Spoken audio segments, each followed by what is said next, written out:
बिस्मिल्लाहिर्रहमानिर्रहीम, अस्सलाम वालेकुम। पाक अफेयर्स पर आप वन ऑन वन शो देख रहे हैं नौमान खान के साथ। आजकल पाकिस्तान तहरीक इंसाफ की कारकर्दगी पर बात हो रही है। 2 साल मुकम्मल हो चुके हैं। कल 18 अगस्त और इमरान खान ने उसी दिन हल्फ उठाया था। क्या पाकिस्तान तहरीक इंसाफ की कारकर्दगी माजी की हुकूमतों के मुकाबले में कैसी रही? इन 2 सालों में पाकिस्तान तहरीक इंसाफ से जो तवक्कुआत रखे गए थे अवाम ने, क्या उन पर वो पूरी उतरती हुई नजर आ रही है या नहीं? इसके साथ साथ बैनुल अक़वामी सियासत पर भी बात करेंगे। बैनुल अक़वामी सियासत पर एक खास तौर पर हलचल मची हुई है। खास तौर पर अगर हम मिडिल ईस्ट की बात करें, यूएई का इसराइल को तस्लीम करना, उस पर भी एक बहस है, उस पर भी बहस करेंगे। आज हमारे साथ जो मेहमान शख्सियत मौजूद है जिनसे हम गुफ्तगू करेंगे और जिनसे हम बात करेंगे मुल्की सियासत पर, बैनुल अक़वामी सियासत पर, चौधरी इजाज साहब इनका नाम है। पाकिस्तान तहरीक इंसाफ से इनका ताल्लुक है और मंडी बहाउद्दीन से ये ताल्लुक रखते हैं। इनसे आज बैनुल अक़वामी और कौमी सियासत पर भी बात करेंगे। इसके साथ साथ कट्ठे मीठे सवालात भी करेंगे जिनसे आप भी लुत्फअंदोज होंगे। अस्सलाम वालेकुम सर। जी वालेकुम सलाम। Thank you so much sir, आपने हमारे लिए वक्त निकाला है, बहुत शुक्रिया आपका। सर सबसे पहले ये बताइए कि एक तो बैनुल अक़वामी सियासत पर अगर हम नज़र दौड़ाएं तो यहाँ पर बात की जाती है जब यूएई ने इसराइल को तस्लीम किया। आप as a political worker, as a Pakistan Tehreek Insaf के एक सीनियर मेंबर के तौर पर इस फैसले को आप किस तरीके से देखते हैं? देखिए, मुल्कों के अपने हालात होते हैं जी। पाकिस्तान के अपने हालात हैं, यूएई के अपने हालात हैं, सऊदी अरब के अपने हालात हैं जी। अब हम सबको समझना है कि हमारे उनके साथ कैसे तल्लुकात हैं। जी। देखिए, मैं समझता हूँ कि हमारे जो तल्लुकात हैं सऊदी अरब के साथ इस वक्त भी बहुत ही आइडियल हैं।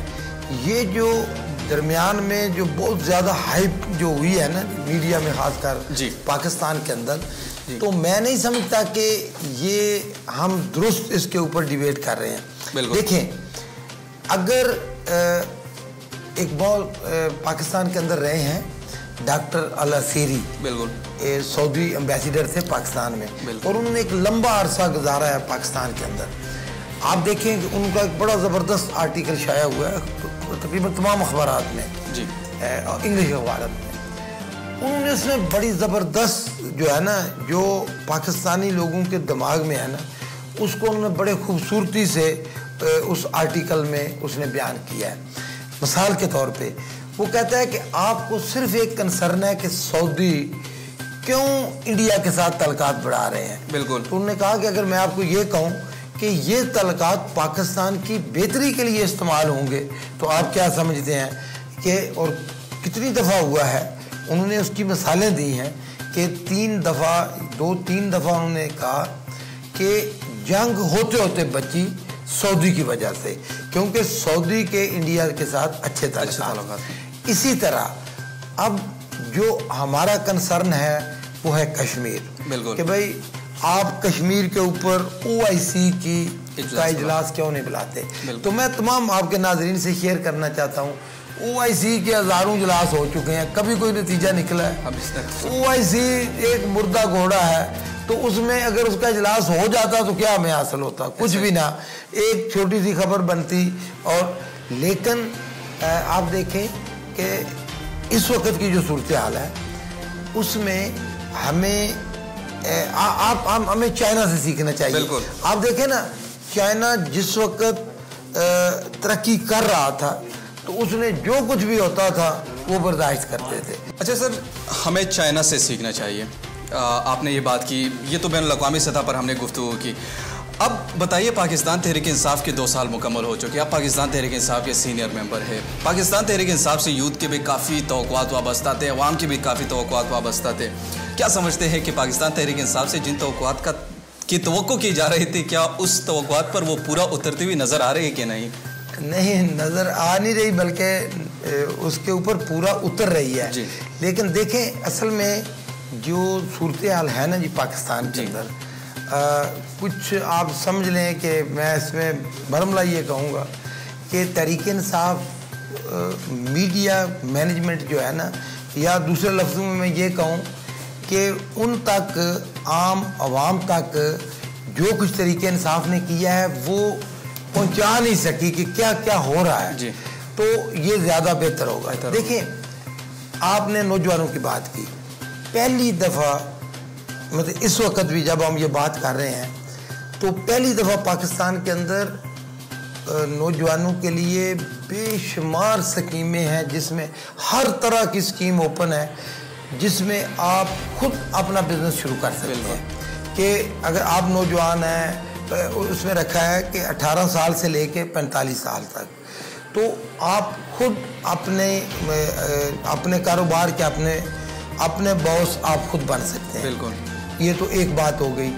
फिर उसके अंदर बेशुमार कैटेगरी रखी गई हैं कि आप कोई भी, पहले एक होता था थोड़े बहुत दिए जी, नीली टैक्सी ले लो, पीली टैक्सी ले लो, बस। अब हर तरह का कारोबार कोई नौजवान जो भी करना चाहे वो कर सकता है। बिल्कुल, एक जॉब का तल्लक है। बिल्कुल, इसमें सही है कि एक तो आपको पता है कोरोना की वजह से बहुत बुरा हाल हुआ, और दूसरा आपको पता है ना कि जिस तरह ये मुल्क छोड़ के गई पहली जो है ना, मैं सिर्फ एक मिसाल आपको देता हूँ कि पहली हुकूमतों ने तो कुछ किया ही नहीं जॉब क्रिएशन के लिए, कि कुछ होता है ना कि ज़रा कुछ काम किया हो। उनका क्या था कि बाहर से कर्जे लें, और कर्जों की मैशत उन्होंने पाकिस्तान के अंदर इंट्रोड्यूस कराई।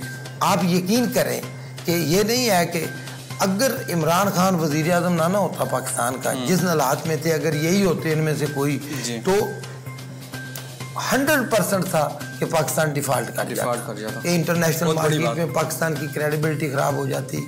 ये तो आप देखें, इमरान खान ने आते ही सऊदी अरब से कितने पैसे लिए, चाइना से कितने पैसे लिए, यूएई से कितने पैसे लिए, मलेशिया ने हमारी हेल्प की, IMF के साथ नेगोशिएट किया।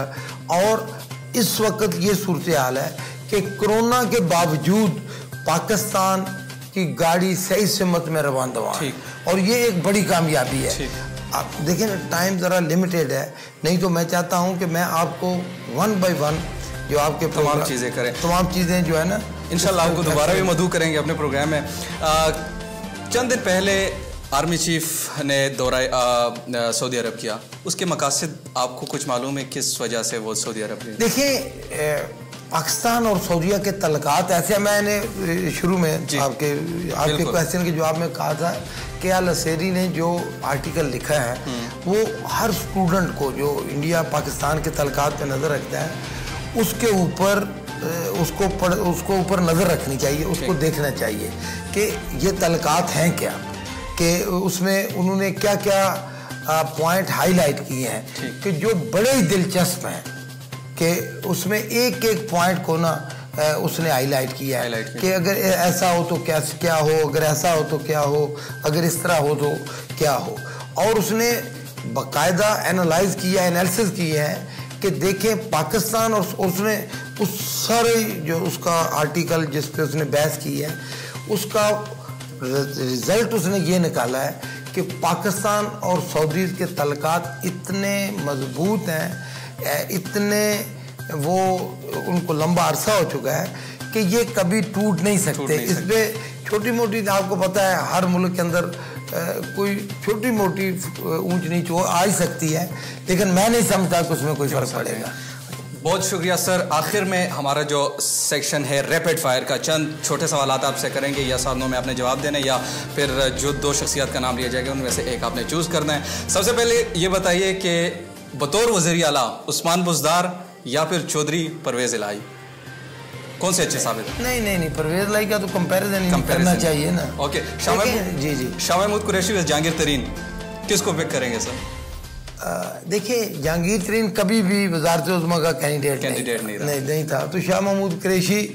लेकिन मैं नहीं समझता कि देखिए खान साहब ने जो फैसला किया ना, ये बेहतर था। नया आदमी, मैं इनमें जो चले हुए जो पुराने, एक नया आदमी सबसे बेहतर था।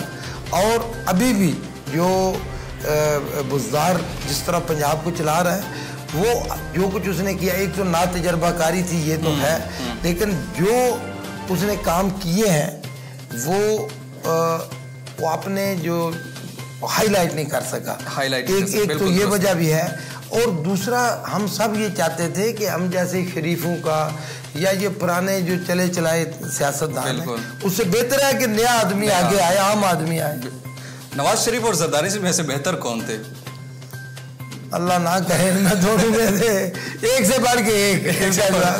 मुस्तकबिल के हवाले से बात करें, बिलावल और मरियम में से किसको आप चूज करेंगे? ये दोनों भी अगर ये पुराना वजन अपने बाप दादा का उतार दें तो ये मतलब मरियम का झूठ आप देख कहती है मेरी एक भी नहीं है, और अब जो है अल्लाह और बिलावल जो है, अब मुझे तो तरस आता है इतने पढ़े लिखे लड़के, ये जो है ना इनका क्या, इन्होंने करप्शन ने कहाँ से कहाँ इनको पहुँचा दिया। मौसीकी सुनते हैं? मौसीकी सुनते हैं आप? ऑफ कोर्स हर इंसान को सुननी चाहिए। नुसरत या आबदा परवीन?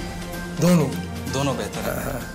बहुत शुक्रिया सर आपके वक्त का, आपके टाइम का। आपके पास टाइम की शॉर्टेज की वजह से आज के प्रोग्राम के लिए इतना ही। नाजरीन, वन ऑन वन शो में दोबारा किसी नई गेस्ट के साथ, किसी नई पैनल के साथ, किसी नई मौजू के साथ एक दफ़ा फिर आपसे मुलाकात होगी। उस वक्त के लिए नोमान खान को इजाज़त दीजिए। अल्लाह हाफिज़।